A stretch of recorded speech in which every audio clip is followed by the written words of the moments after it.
আচ্ছা দেখো, কোন রঙের আলোর তরঙ্গ দৈর্ঘ্য ছোটো, এটা হচ্ছে তোমাদের 23 সালে আসছিল সকল বোর্ডে। তো অনেকে হয়তো জানো, যারা বোর্ড কোয়েশ্চেন দেখছো আর কি তারা। তো দেখো, তোমাদের এটা হয়তো মুখস্থ করতে হতে পারে নাকি, কিন্তু মুখস্থ করার কোনো দরকার নেই। তোমরা কি করো বলো তো, এটা মুখস্থ করবা। দেখো, বেনি আসহ কলা, এটার মানে কি ভাই?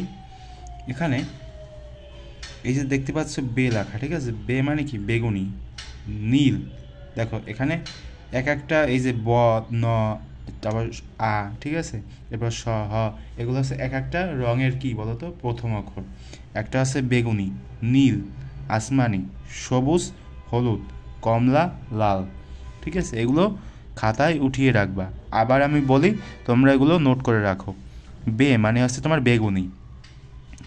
নয় দিঘি মানে কি? মানে আছে তোমার নীল।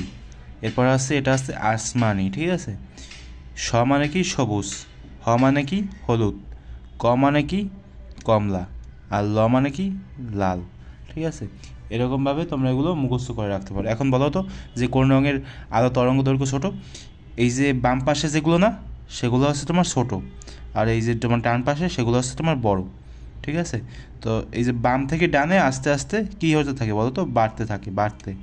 ঠিক আছে, এরকম যদি আমরা একটা গ্রাফ চিন্তা করি, তাহলে আস্তে আস্তে বাড়তে থাকবে। কোন দিকে গেলে? ডান দিকে মানে যদি যেতে থাকে, তাহলে আস্তে আস্তে এর যে তরঙ্গ দৈর্ঘ্য সেটা বাড়তে থাকবে, আস্তে আস্তে বাড়তে থাকবে।